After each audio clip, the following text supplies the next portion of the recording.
Hey, everybody. Welcome back to another episode of the Growth Capital Podcast. I am your host, Justin Dixon, and today we've got Brandon Wolfe on the podcast. He is the co-founder and partner at Jordan Partners, which is a private equity firm based in Raleigh, North Carolina that invests in software and tech-enabled services businesses. So pretty cool episode because Brandon is not your traditional private equity guy with the traditional private equity background. He grew up in a very, very small town.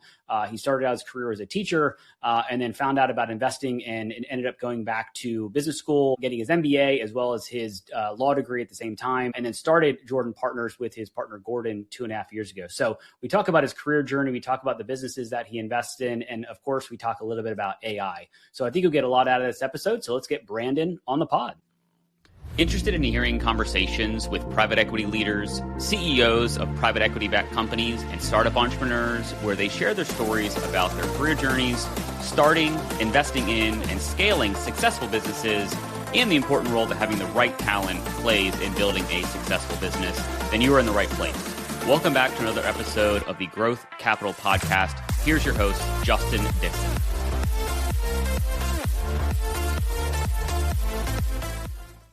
All right, Brandon, welcome to the podcast. Good to see you, man. Good to see you too. Thanks for having me. Yeah, no, let's jump right in. So give a little bit of an overview of the folks that are watching and listening, a little bit about who you are, where you are, and what you're up to right now. Sure. So my name is Brandon Wolfe. I'm a co-founder and partner at Jordan Partners in Raleigh, North Carolina. We are a private equity firm that is backing software and tech-enabled services and a handful of slow-to-change verticals. As boring as that sounds, it's actually a ton of fun because you get to work with great people who are laying it all on the line to build a business, but you also get to be a part of the market where you might not be getting a lot of press, but you're creating real value for your clients, your customers, and your family and yourself. So really excited to be here and talk about everything we're doing. So how did you come up with starting the business, obviously being a co-founder? Why did you start it? When did you start it? Let's talk a little about kind of the genesis of the business. Sure. So we started a few years ago. We've got a co-founder named Gordon Green, who I've been an investor alongside with for more than a decade now. We were sort of professionally raised by the same types of people, so to speak. They sort of had a shared ethos, a shared investment approach, even though we actually started out on different sides of the country, but now both are in Raleigh building the firm together. It's interesting, like an entrepreneur is an entrepreneur. I knew from the second I became an investor that I wanted to start an investment firm. Investing was never about how do I become XYZ on some totem pole somewhere. Instead, it was about, I love investing, but I also love the idea of creating something from scratch. And so even before I was qualified to start an investment firm many, many years ago, I knew I was going to do it. And this has just been the plan forever. Gordon and I did it a couple of years ago. Yeah. And before we dig more into the PE firm, I was looking at your LinkedIn before, as I do. You were a math teacher for a bit in Teach for America. It's kind of an interesting trajectory going from math teacher to, private equity investor and all that fun stuff. But it sounds like you knew that you wanted to be an investor very early on. Well, it's funny. So it is an interesting trajectory. So I knew nothing about investing growing up. I'm from a small town in Appalachia called Covington, Virginia. It's on the West Virginia border. I absolutely love where I'm from, but there is virtually no business there. There's a paper mill with a main street that supports the paper mill. Like my mom literally was the delivery girl for the pharmacy on Main Street before becoming the bookkeeper. And then when Walmart and CVS came to town, her pharmacist was smart enough to realize, I'm not going to be able to make this very long. So she became a loan officer at a bank, basically. That's my first 22 years. I knew nothing. I went to Philly, where we have shared roots, to teach middle school math at a charter school there. But the key thing there is that was 07, 09. And remember those years being the financial crisis. So all these things I'd never heard about suddenly became front page news. Didn't know what an investment bank was, didn't know who Warren Buffett was, knew nothing. And the stuff became front page news. And I had the chance, because I was still young enough, to make a big career pivot. I was already planning to go to law school, but I had the epiphany of I shouldn't just go to law school if I'm just hooked on markets the second I discover them. So I got my business degree as well. I discovered it late in life. And for anyone out there who's thinking about investing or anything else, there's not necessarily that one linear path. Although you're right, a lot of the times it's you grow up around markets, you do investment banking, but then you start to get to a place where you look like everybody else, which is not necessarily a bad thing, but also not necessarily a good thing. Yeah, I talk to a lot of people because I service a lot of private equity firms with my recruiting business. And so people are like, how do I break into private equity if they're in a different industry? And it's not easy. It is a little bit of a who you know to get into the door and all that fun stuff. And there is a lot of credentialing that you need, or theoretically that you should get with your MBAs and things like that. But sometimes it is you can take a little non-traditional path like yourself. It just takes a little bit of grit and effort to kind of, break in kind of through the side door as opposed through the front. No, I agree. Yeah, go ahead. Keep going. Yeah. Well, I totally agree, because even some of the people coming through the front door, they come in by default, right? Like their parents were in finance, or they grew up in a zip code where people were in finance. And like, I don't know, like, should I be a doctor, a lawyer, an investor? And you're like, well, those are three completely different things. Right? So, I mean, look, we're hiring folks who show that kind of grit. We're hiring folks who show that kind of flexibility, that personability. You can always create your path. I mean, I'm not going to become a brain surgeon because I don't know what I'm doing. I'll kill somebody, right? But for something like investing, which is not brain surgery, is not rocket science. It's more about what's your personal disposition, what's your judgment.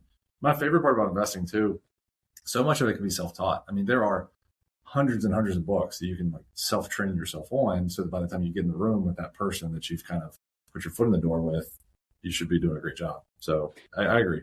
Yeah. And also there's all these small businesses out there that are started by people that have no idea how to start a business, and then they just did, right? Like it's one of those things where, investing can be the same way. If you know it or grew up in Appalachia and you know a niche, you may have the leg up on the New York traditional private equity guy because they never have worked in that environment, right? So you may be able to see value where others don't. I think so. And there's kind of two things you have. One, the ability to think independently, right? And that's a huge part of investing, because candidly, there are bubbles regularly. The bubbles are, epicenters for people who are in theory smart money, but they do stupid stuff all the time because their incentives are out of whack. But the second aspect of it is, you're right. If you are from a part that is not pick your fancy town, you can often, go to the middle of Iowa or relate with a management team because, you've kind of been there. The one thing that I will say about investing, and this is not me trying to like put up a wall, it's just something that everybody's going to be aware of. It is fundamentally an apprenticeship business. And what I mean by that is, as much as we all can look at like meme stocks and stuff like that, like that's fine because that's people doing their own capital. If you're investing other people's capital, if you were their fiduciary, if you're taking on that responsibility, you almost always have to have some sort of an apprenticeship phase. And I feel really fortunate that really early in my career, through kind of hustle, grit, all the things you're describing, I found one of those places that valued unconventional backgrounds, independent thought, and they gave you that mentorship. That's the only thing that makes it hard, despite my earlier comment, to be truly self-taught professionally. What you can do is be self-taught, get that meeting, and get that chance. Yeah. I'm curious, again, before we dig into the PE side, I want to dig into kind of what you talked about is kind of like the steward of other people's capital, which is no small feat. I've raised capital for real estate deals that have not gone well, and that is not a good feeling when you have other people's money. Yes, my own money's at risk, and I'd rather lose that than anybody else's. So, you started a private equity firm, you're raising, millions of dollars and investing in other people's businesses. And so when good times are good, it's great to talk to investors. When times are bad, it's tough to, call that investor and give them the news that they need. So it's a big task to raise money and kind of be the steward. So talk about that as you think about when you started this business, because now you are the co-founder, you and Gordon. So you have to be the face of the business in good times and in bad. Yeah. So it's a great and very humbling question, right? So I think like the cliche of so many investors is sort of swashbuckler or smartest person in the room, or other things that are just not true. You have to come at it from a perspective of humility to begin with. You also, this is the apprenticeship piece. If you invest ever, you will lose money. You will also make money. And at the end of the day, you hope to have kind of your batting average or your slugging percentage, whichever way you want to think about it, be better. Yeah. And so by the time you go to launch your own firm, you've got some wins, you've got some losses. The losses you've hopefully learned from, and they're mistakes you won't repeat again. The wins, ironically, not only were they just luck, but skill, hopefully, and now you're doubling down on what works for you really well. So by the time you go to launch your own firm, you're in a position where you say, okay, I know what types of balls I can hit over the plate. I'm going to stick to those. Yep. And even then, I'll still be wrong some. You just have to take the pressure off yourself. So the last piece to that is exactly what you're describing of alignment. Like, we have virtually all of our net worth in our fund, and we will for as far as we can see. We would love to become the largest investor in our fund one day, which takes some time to bootstrap your way up to as an entrepreneur. Like, that's it. You got to have alignment on the way in. Yeah. And if you do those things, and if you understand you'll have losses, but you have to make sure the losses are not fatal, and the wins have this kind of optionality upside that you can't really quantify. If you do that long enough, you'll do well. I mean, there's a famous investor, Sam Zell, who's in real estate, but he's done a lot of other things well. It's been years since I read the book he wrote, so this is going to be a gross generalization, but it's directionally right. He basically said, like, well, if I can't lose a lot of money and I might make a lot of money, I do that deal. You're like, well, right. That's not a terrible framework. I mean, it's got to be a little bit more concise than that. But. Yeah. No, I like it. So let's talk a little about the firm itself. Obviously, it sounds like you're in software and some tech-enabled businesses. So, you started the business 2.5-ish years ago, it looks like, which, 2023 was not the boom that 2021 was, where everybody was doing deals, raising money was super simple. There were a ton of businesses getting crazy valuations. That was kind of the sobering period, or the start of that period of the last few years, where deal flow was not as abundant. Capital was a little bit harder to get, and the valuation delta between what owners wanted and what private equity was willing to pay was pretty large. So talk about how that was starting your fund at that point, and then maybe explain more about the types of businesses that you're targeting. Sure. So you said it best. I mean, investing is cyclical, and what's happening in the broader market has a big impact. I would have started this firm before we did, but if I had done that, I would have burned a bridge with my prior mentor and boss. And back to the point of this being an apprenticeship business, and at the end of the day, all relationships, I was only really ready to leave when I knew that I kind of had blessing and buy-in from everybody in the prior firm. And a lot of things had changed there due to a passing away of a patriarch in a family, which, was just hard to see. And as a result of that, 23 was the time to leave. But you said it really well too. Like 21 was a bubble. Like it was a bubble unlike anything we'd seen, at least in equities and technology, for probably 20 years. Definitely for 20 years. And it might be another 20 years until we see it. Everything from then until now is just working your way through the Python of that kind of, correction, so to speak. All that being said, I've studied a lot of businesses. You can see this in the record. Some of the best operating companies were started in recessions. And if you think of the fundraising environment of 2023, it's effectively a recession, so to speak, even if the economy is not a recession. I'm a big believer that you need to build your business for minimum viable scale. You need to keep your costs low. You need to be efficient. And you need to just be a person that gets out and executes and keeps going, whether it's 23 or 21 or whatever. Candidly, if we had launched in 21, it would have been like that to raise the capital. But then we'd have to be like, well, thanks for the capital. We're going to sit on our hands because we think everybody's crazy right now. If you do that, you then kind of have this weird relationship with your LPs where they're like, why did I just commit capital to you? So we actually feel really excited to have launched at a time when things were bottoming out, because now that everything stood up, the relationships are there, the infrastructure is there, we're just ready to go. And so you talked about software businesses. Maybe give a little bit of context on market size. Like, are you going after lower middle market, middle market? Are you doing majority deals? Like, just give a little context as much as you can on the types of businesses that you're going after. Sure. So I'm not a transactional person, but I'll keep this like I'm transactional, where I'm just kind of like cutting down boxes. Because the key thing for anyone listening to this to understand is, while this is my strike zone, I have friends and knowledge all around that strike zone. And so if I can ever be helpful to anybody, even outside of my narrow box, I'm happy to do it. But we're doing mostly majority. We can do a minority position if there's good governance, if there's alignment, and if we're a meaningful shareholder. And what we've often found, and this has happened in our first portfolio company, a minority position often becomes a majority position after people have worked with us, after people have seen how we operate, and that trust is there. So we tilt to majority for that reason. We do software and tech-enabled services. Right now, we're skewing toward services, and we've actually been that way since inception. And that's largely a valuation call on software. If we get to AI or anything else later, we'll probably talk about how, like, the first part of the year, like, you're seeing public stocks go all over based on this perception that AI is going to disrupt everything tomorrow. It won't. So we're not concerned about software for that reason specifically. We've just been concerned about software because it's still kind of twice as expensive as it was at the start of our careers, and we know we can always go back. So we've been really focused on kind of service businesses that have some embedded software. We call it a services to software transition. At the highest level, it's not uncommon in this day and age where software is getting easier to make, but customers are still the hardest part to actually execute. That you find a business that's 80% services, 20% software. That software side is probably growing faster. The company that's building it out was originally a services business. They probably don't have the kind of network of C-suite advisors that we do, or talent like you source for yourself. that can help you really build that side of the business out. And if you do that, you can get to a place where the business isn't 80-20 services software, but it could be 50-50. Yeah. And whatever software multiples are in the future, that's just a totally different kind of quality of business for the future.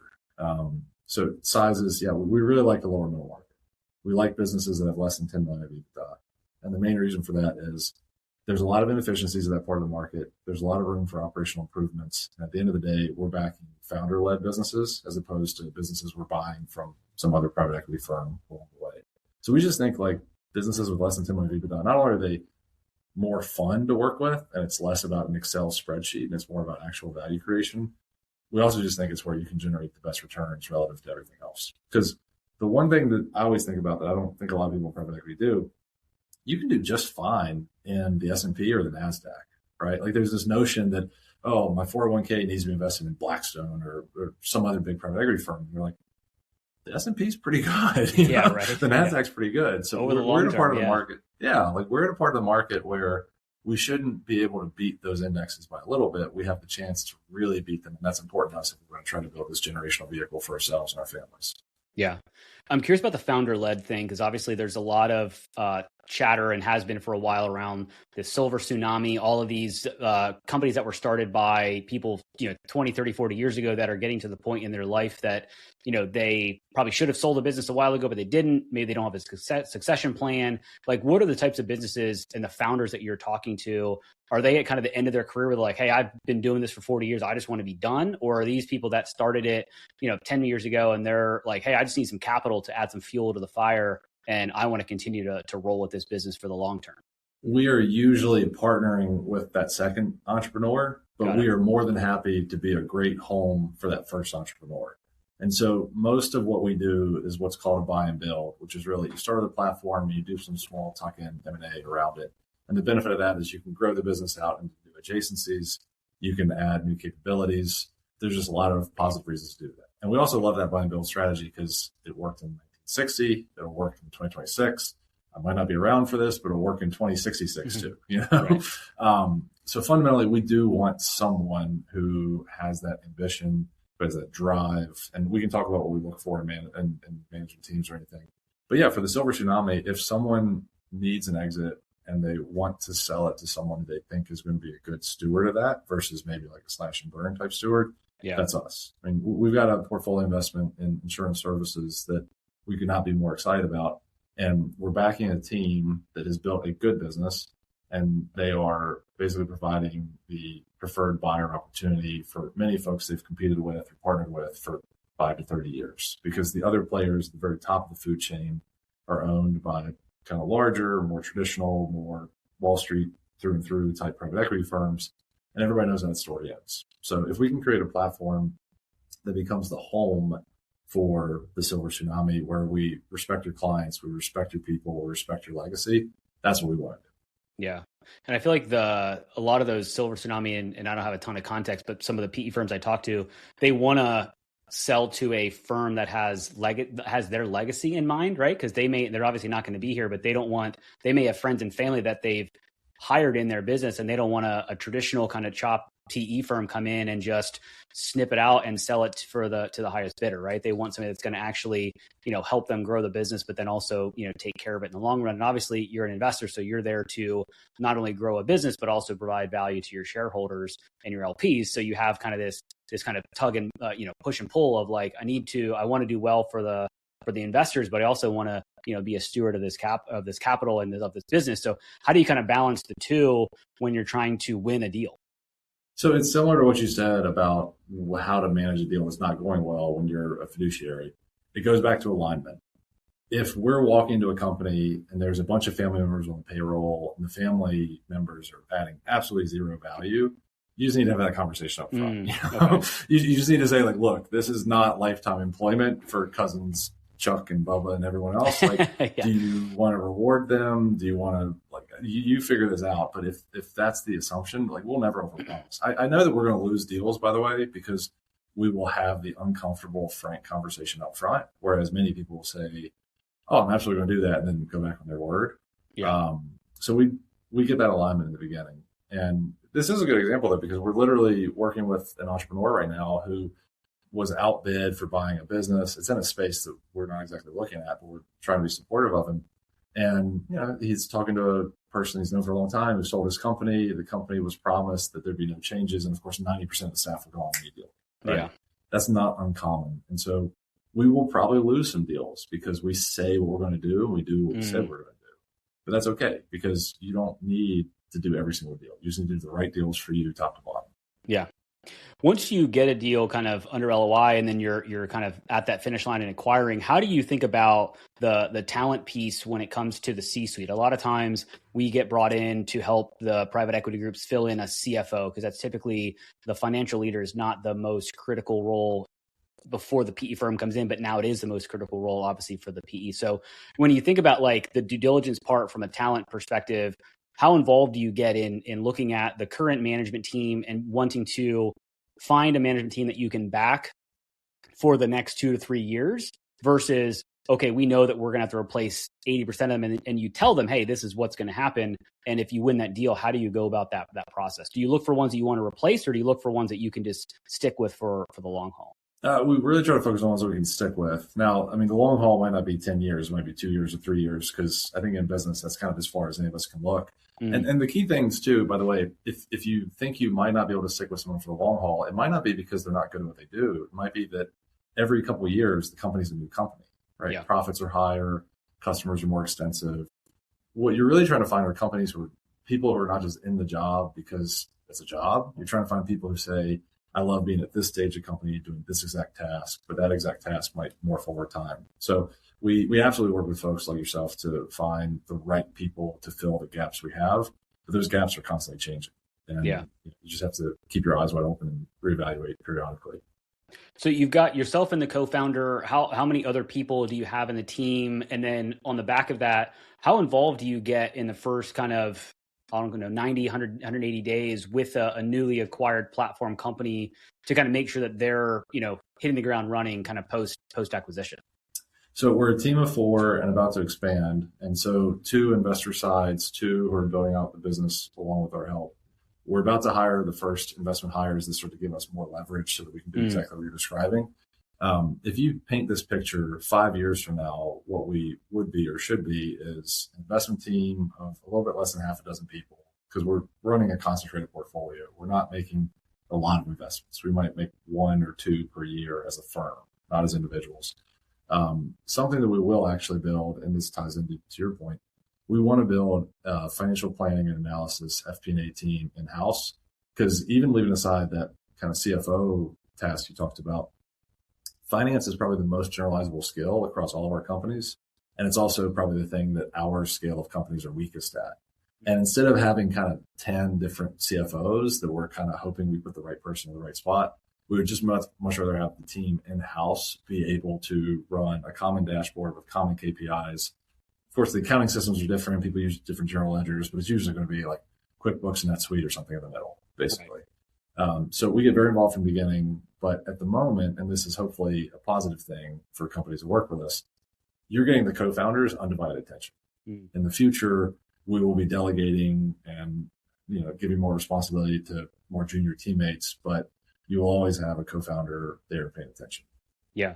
So that's interesting. I've not heard that yet, that you build an internal FP&A team. So essentially you would deploy them like almost like fractional CFOs into the businesses to streamline, operationalize, and have a consistent flow of data to you and the other partners to make sure that all the accounting and finance systems, while they're not going to be the same, to your point, they're going to use maybe different systems, but it's going to be very consistent and reportable, and the data is quality. Is that a very simple summarization of kind of what you're trying to achieve? Very much. So it starts with the reporting, and then after that, it's going to go into diagnosing and fixing. And so every company is a little bit different. For 20 years, it's been very popular in private equity to say you have a playbook, and no one pretends like they have the all-encompassing universal panacea playbook. But we've kind of gotten to the point where everyone makes it sound like they have that. Like every company has a little bit unique problems. Like there are some things we like to do across all companies. And in some cases, you're like, wow, this looks great. In other cases, you go, okay, there's a lot of work to do here.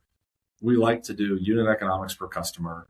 Even in profitable businesses, it's amazing how many of them are losing money on some customers, but they don't know because that company seems strategic and important to them. But over here, they're making so much money off this other customer that it's subsidizing them while they're losing money to. Got it. Kind of the vanity customer, right? Yeah. So these are the things that we will diagnose, we'll identify, we'll certainly put fixes into place. And that also allows us kind of more of a centralized control versus counting on 10 different CFOs to do 10 equally good jobs, which they probably won't. So you've bought this business. What are some of the main pitfalls that you see, even successful business eventually, but what are the stumbling blocks that you're going to have to jump over getting into a business because you're now the owner? Obviously, let's assume you're doing a majority deal. What are some of the things that you've got to communicate to not the C-suite, because you've obviously had those conversations already, the deal is done, but it's the people below them and the frontline employees, because they're the ones that may be more freaked out that, the big bad PE firm just bought us. Now what's going to happen? So how do you kind of jump over the hurdles, but obviously communicate to everybody that, hey, this is the plan, this is the path, this is how you can contribute. And also it's probably a little bit of if you don't want to get on the bus, here's the exit kind of a scenario. Well, as you alluded to, it really starts with the management team, because as the owner, you can jump up on a box and make a stump speech. You can write a great email, but people aren't going to trust you right away. They're going to trust the people they've been working with for months or years at that point. So it starts with getting buy-in from the management team. And as the management team is having conversations with their direct reports and anyone else, it kind of filters out. You also, from the perspective of the owner, have to realize it just takes time. Now, there are incentives there where people want to keep their jobs, but there's a chance that they start to look around if they feel like the culture is changing or anything else. So we know that we could give the most eloquent, worthy of Shakespeare type speech or writing or anything, but if the management team isn't singing our praises, people are going to have some real questions. They'll probably polish off the resume. Now, after that, it is really important to convey to people what you stand for culturally. We stand for growth. We're not here to cut costs, but we are here to be efficient because we care about profits. We also, as a firm, have this ethos, Wall Street talent, Main Street roots. We usually just leave it at that because people just kind of unpack it however they want. But I think viscerally and intuitively, everybody understands what we mean by that, which is we want to win, hence the Wall Street talent, but we don't want to do it in a way that would make my mom, that bookkeeper on Main Street, feel embarrassed to be affiliated with me. Which, if you're the bookkeeper of the company, if you're the most junior person in, pick a small town that's not New York or California, that is hopefully going to resonate. But again, there will be some amount of attrition, not even intentional. Businesses are always evolving. They're dynamic. You have to convey to people what you stand for. You stand for growth. You stand for that kind of ethos, and you just got to give it time. Yeah. Well, it's a good kind of segue to AI. We're recording this in February 2026, so we can't not talk about AI in some form or facet. So especially when you think about cost savings / efficiency / talent, what are you and how do you as a firm evaluate any business that it has AI? And maybe some of them don't because they're more services focused, but how do you think about AI as it relates to the ability to post-acquisition look at them, shifting more into a 50-50 services and software business, and also being more efficient? Like, how do you think about AI, as you think about your, the portfolio companies that you're buying? Sure. So I'll do a very succinct version that can apply to all companies, but then we can go into any specific you want, because a true service business versus a service as a software versus a software business might have a different answer. In general, we think AI is just another extension of this long trajectory in automation. And after AI, there will be something else. But the word that we use internally is automation. And automation inherently should give you efficiencies. It should improve your profitability. The only offset to it is if you overpay on a bunch of boondoggles or skunkworks or things you shouldn't have been in the first place. So we don't view it as okay, tell me how many people can be replaced by this. Yep. Instead, it's more, okay, how does it make the team better today? And once that happens, do we need to add at the same cadence that we would have otherwise previously? What we've seen in our portfolio companies and companies we've looked at that aren't even in our portfolio, it's not so much that it's a current team replacement. It might be a future team offset, if that makes sense. And that's the real focus. Yeah, no, I've seen that a lot is you're not necessarily always backfilling people that leave, because you can be more efficient with less, but you're not inherently coming in to replace existing people with AI, right? To your point, you may not backfill, you may not hire as many net new. If you projected, a year ago, you were going to hire 10 people in 2026, but then now you can, be more efficient and AI can cut that down to 1. Maybe that's kind of what people are doing. So is that kind of how you think about it? It's more of like, how can we do more with less without burnout? Yep, absolutely. And then related to that, almost all the time, you still need a human in the loop. Like, it is easy for us to underestimate how bad hallucinations are. I think all of us in our heart of hearts, like if we sit here and listen to the CEOs of the LLM companies, it sounds like a great vision. And then when we go to actually try to implement it ourselves, even in our daily lives, you kind of take a step back and go, that doesn't seem very good. Yeah. Now, that being said, it's magic. It's only going to get better. This is not to your point about being in February 26. Like if you watch this in 10 years, like I'm sure it's going to get infinitely better. Yeah. But we are really focused on B2B verticals that are slow to change. They're highly regulated. They're high value. There's a lot of risk aversion. The notion of somebody losing their job in a property and casualty insurance company or a supply chain logistics system because they didn't vet what the AI told them is just, it's apocalyptic for that individual, right? Yeah. So we just think that the actual technology today is so far from where it needs to be for you to remove a human. And even in the future, when it only gets better, you're still going to have this dynamic of somebody needs to sign off for it. Somebody needs to tell the B2B client that is really risk averse across the table, I'm the throat to choke, not the AI. Yeah. Yeah. Well, and also I think there's a lot of, there is and there's going to continue to be mistrust in what we hear and see because AI is getting really good at replicating your voice, your audio, your video. And so, I could be an AI, right? In a couple of years where you and I could just be two AIs chatting to one another, and we don't even exist. So I think there is going to be this level of confirmation before anything is kind of inked on, paper where, if you're doing $1 million deal plus, I may want to shake your hand in person versus, trusting that you're the person that you say you are. Yeah. So, and again, this ties back to that automation trajectory, which is technology just keeps getting easier, right? And the one thing that is crystal clear is that the ability to create code with AI is going to be incredible and already is kind of incredible. That being said, if you've got that large enterprise client signed up, they would much rather trust you to build that product than some off-the-shelf company they've never even heard of, to your point, because it's less about your technical chops every single cycle of technology, and it's more about the ability to actually win that customer. Yeah. So I want to talk a little about deal flow. Obviously, you started in 23. Like you said, if you would have started in 21, deals would have been coming at you left and right, maybe not the right deals, right? But there was deals flying off the shelf. So how have things picked up from 2023 to now? And then what is your thoughts as we, ease into 26 for the remainder of the year? Do you see deal flow increasing? What's your thoughts? Yeah. So personally, we've been really happy with the companies we've seen. Like, we want to do a judicious, measured pace. We want to concentrate a portfolio. The last thing we want is just feel like we're in one of those like air chambers from game shows with like dollar bills thrown, right? So we're very happy with where we are. But to kind of generalize it outside of us, what you said is right. There's these cycles. So in 2021, investors are paying stupid prices. And the challenge with operators, and I mean this lovingly, is they think investors are smart as opposed to oftentimes greedy and sometimes also stupid, right? So then after 21, you had this moment of, well, I'm going to get paid a 2021 price as an operator, to which you're like, I hate to inform you, they were acting like idiots. Right. And so things have changed.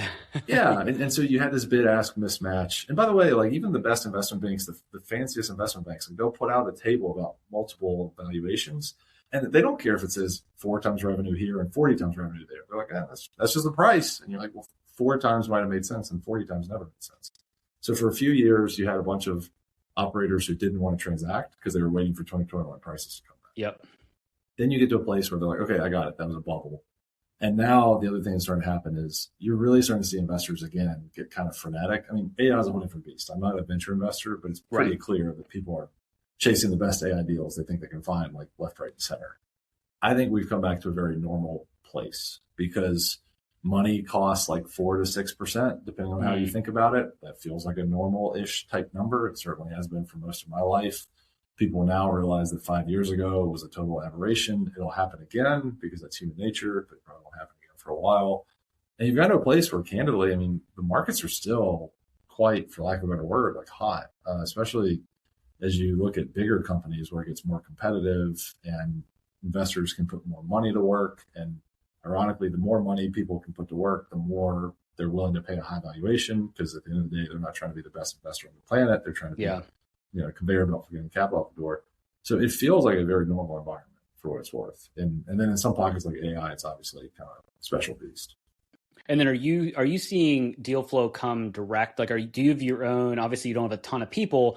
So are you getting deal flow through your own proprietary outreach, or are you using a lot of brokers and banks to bring deal flow to you? So what we do is we start with a theme and we then canvas the market for that theme. There's some software that allows us to canvas that for companies that have never raised capital. And the reason we like founder-led businesses and being the first institutional capital is some other investor hasn't come in and create a bunch of perverse incentives, right? Like oftentimes if you're buying a business from another sponsor, you might be buying a, over-earning thing that's held together by duct tape, basically. Right. So there's software and other tools out there that allow you to canvas the market. But that being said, everybody uses that software. Some people pretend like they're doing something proprietary, and they pretend like they've discovered this software that nobody else can pay a license for. Right. So after we then whittle that down, the key thing for us is we try to get to a warm intro as fast as we can. And we pull together the LinkedIn networks to kind of figure out how to connect to the right person.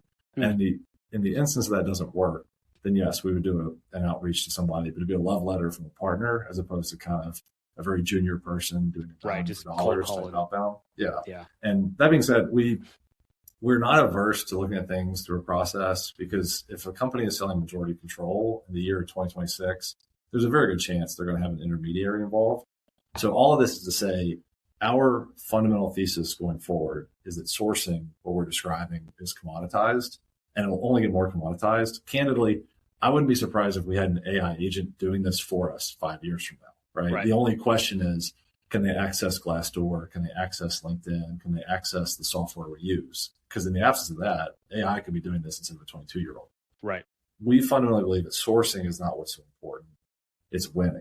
The ability to win hearts and minds, because you have a different kind of ethos, you have a different kind of culture, you have a different post-investment value creation plan that you can offer, or one that's more aligned with the folks you're backing. So we've been in situations where we're in a process, we're not the highest bidder, we have other disadvantages, but we ultimately win the process because you have that alignment with that management team. I mean, again, if I had one answer for how everything works, it's alignment. Alignment with your LPs, alignment with your management team, alignment with the team you're buying. Yeah. Are you seeing bid ask between what buyers are asking for a price and what you guys are willing to pay? And you meaning a general private equity. Do you see that delta shrinking? Obviously, it's got to be smaller than what it was in 21, 22. But It has shrunk a lot from the bubble. Yeah. I think it's gotten to a place now where it's more normal. There will always be those folks who think their business is worth infinity. Right. And you have a moment where you're like, look, you've achieved a really successful thing, but this isn't Microsoft, Right. Like, we can't value it like that. Leaving those folks aside, you're now at a place where if people want to transact, they ask what prevailing multiples are. And prevailing multiples right now, especially at the lower end of the market, aren't crazy at all. But the lower end of the market tends not to go crazy anyway, because you're not putting that much money to work.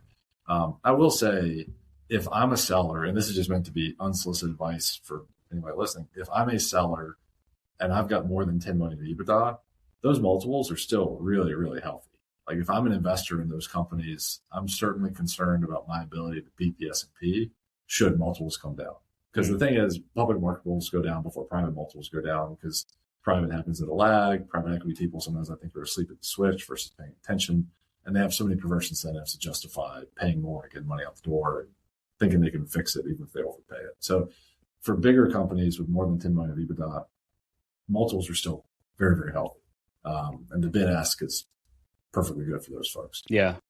A couple more questions before we kind of round things out here. I'm curious about, because you do the buy and build strategy where you buy kind of a platform that's at that 10 million of EBITDA, and then you look at other businesses that can bolt on that are typically smaller than the platform. How do you think about the integration of those kind of smaller businesses?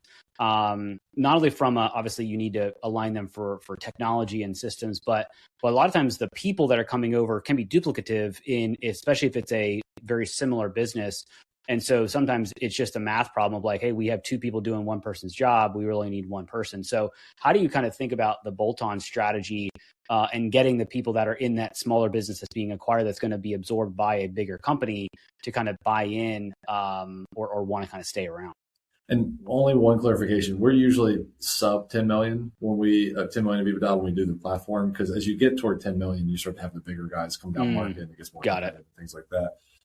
But nothing against a 10 million EBITDA business; it's got to be at the right price, basically, a fair price, good price. Your integration question is a great one. So we want to make sure the tech stacks are complementary out of the gate, because that's the hardest thing to fix in a short span of time. If for some reason the tech stacks are not going to be complementary, you need the businesses to be able to stand alone as pretty much autonomous units, which they probably could be if they're in complementary with different business lines or serving completely different types of customers from the same business line.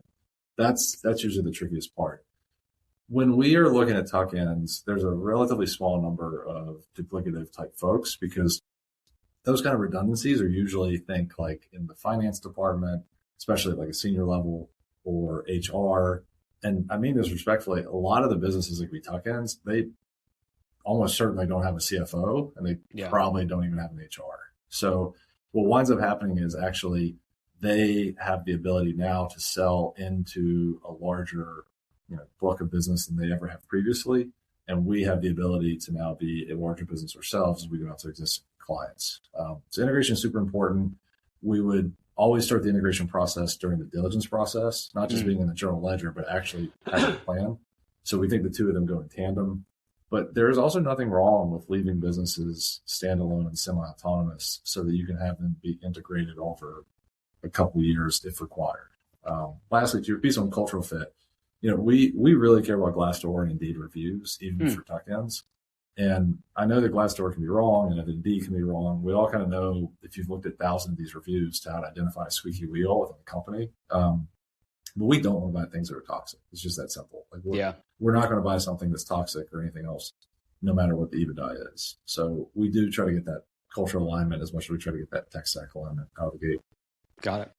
Well, I guess as we round down here, talk a little bit about, obviously it sounds like you're growing as a firm, you're looking at businesses. So obviously you're in acquisition mode. What are some of the things that you, at a high level, I guess, things that you're trying to accomplish in 2026? If we talked a year from now that you're like, hey, we hit the nail on the head and this was like a great year. So with our second investment, it's a company in the insurance services space, which is exactly everything we've been describing, just hitting out of the park with the 3 acquisitions we're working on. If we get the gradual integrations done appropriately, if we get the deals signed up, we could not be more excited. I mean, that's really my focus in 26. That being said, you're always looking for your next investments. And we've late stages with a lot of things, but nothing that we're kind of ready to call a new platform. If at the end of this year, we successfully made the acquisitions and integrations in our second business, and we found our third business, and we hired our first couple teammates and onboarded them. And we know we can onboard the teammates appropriately because we've had interns before who kind of get the game after 2 weeks. Effectively, It's just more like their judgment, their skill. That would be it. It all comes down to the companies and team. If you do that, the firm takes care of itself. Yeah. Awesome. Sounds like you got a lot on your plate for 26, but it sounds like measured and achievable goals for sure. So want to wind this thing down. I know we've been talking for a bit, but I could talk for a lot longer, but I don't want to do a 4-hour podcast here. So let's wind this thing down with the 3-pack of questions that I ask every guest. First one's what's an influential book or podcast that you may want to recommend to the audience? So it's funny. I read a lot more than I listen. And so I've got sort of too many books. I've got a shelf at home that's like all of my favorite business books, right? And it's hard to pick one. If I had to pick one, especially for the AI conversation, I would recommend everybody gives Andy Grove's Only the Paranoid Survive a chance. It's relatively short. It's maybe 150, 200 pages. Andy was a co-founder and then eventually CEO of Intel during their boom days when PCs were taking off. What I love about Only the Paranoid Survive is it was written when the internet was just taking off. And he actually sort of thought through the ramifications of it. And he basically predicted streaming, social media, search engines, like all of this stuff that was there. And he just thought through it so beautifully. I haven't seen anybody do that in AI right now. I think a lot of the stuff in AI is either like, doomsday talk, or we're all going to be like part of the, it's utopia or dystopia, right? Exactly. Yeah. And so that's one of the things that just makes me realize how early we were in AI. But so, he has this concept in that book of 100x opportunity. And the internet was no doubt 100x opportunity. There's no doubt AI is too, but AI might be 100x opportunity for a claims administrator in middle America, right? So it's a really great book. And if people ultimately don't like the recommendation, at least I won't put them out of hundreds of pages. Yeah, fair enough. Awesome. Well, second question here. What's your favorite thing to do outside of work? So I am incredibly boring. There are basically only a few things I do. I work, I exercise, I spend time with my family, and I read. So back to the original point of the books. If I'm not doing one of those things, I'm almost certainly asleep, and I probably fell asleep spending time with my family or reading a book. So on the one hand, my favorite thing to do outside of work that's most recharging for me is reading, because I just find if I'm not reading, I just feel like, you take a step down in life. But at the same time, reading has to come last after spending time with family and exercising. Because if I didn't do those things first, I couldn't actually keep moving the ball forward. So yeah, because if you work yourself, into being overweight, unhealthy, all the other things, like you're not going to be able to show it for the family, for your businesses, and all the fun stuff. So it's a cyclical kind of thing where one kind of pushes the other, essentially. And there are some weekends where I don't get a chance to read, and I can kind of feel it. And then there are other weekends where I get to sit down for 2 hours and read, and it's like magical. And so that's why it's like my favorite. But unfortunately, it's lowest man on the totem pole, last thing that gets done. Yeah. I feel that way when I don't work out. Like I'm a morning workout person, and if I don't work out some mornings, I feel like I feel lazy. I feel more hungry that day. It just feels weird. But obviously, you need to give your body time to rest and recharge and all that stuff. So I'm the exact same, and I feel very foggy if I don't exercise in the morning. But just kind of like conceding defeat to a 2-year-old. There are some days on weekends where I don't exercise, and I just call it a rest day, basically. Yeah, that's exactly right. Yeah, I calculate it as a rest day. Yeah. Awesome. Last question here. Favorite vacation spot? So I like to go to new places regularly. I don't have to go to. So the one place that I go to regularly now is my hometown, which I know sounds like, wait, how's that a vacation? Especially because you just described it as this paper mill factory town. But I love where I'm from. It's the only place that I go to multiple times a year, or at least once a year. Like, my parents have passed away. Most of my friends have moved away. I've got several really, really close friends and family there, but I just find it to be the most rejuvenative thing I can do. It just gets me grounded and centered. And it allows me, when I actually do take vacations, which I don't take a lot of those right now, but I used to when I was working for somebody else. They allow you to go somewhere new, which I always enjoy doing. Very cool. Well, Brandon, it's been awesome to hear your story, and I appreciate all your time. If people want to reach out to you, connect with you, learn about your business, and maybe they're a founder, or maybe they're starting a PE firm and they want to kind of pick your brain, what's the best way to connect with you? Sure. So I'm happy to be helpful for anybody. LinkedIn is a great way. I very much follow messages there, and you can get me with email at bw@jordan-partners.com. Awesome. We'll have all that stuff in the show notes. Brandon, really appreciate your time. Thank you very much. Thank you. Really appreciate it. I hope you found at least one actionable insight from this episode of the Growth Capital Podcast, your one-stop shop for insights from private equity leaders, CEOs, and startup entrepreneurs on starting, investing in, and scaling successful businesses, as well as the role having the right talent plays in growing a successful business. It would be greatly appreciated if you would rate and review this podcast. And if you're watching on YouTube, please like and subscribe and drop us a comment so we can expand the audience of this podcast. Thank you for all your support, and don't forget about upcoming episodes dropping every Tuesday.